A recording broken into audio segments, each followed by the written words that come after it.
სალონში მანქანა ჯერ დაპროგრამებული არ არის მენიუ.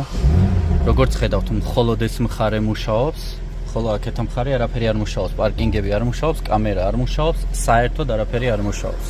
და პროგრამულადაც ყველაფერი წაშლილი არის.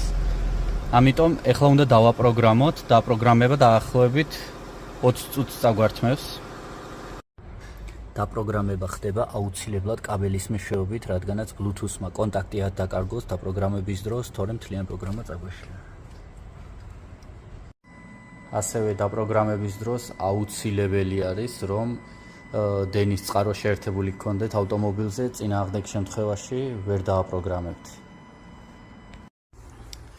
პროგრამირება სრულად დასრულებული არის, მანქანა დაპროგრამებულია. ყველანაირი კონტროლი ჩატარებულია, სითხეები ყველაფერი შემოწმებულია.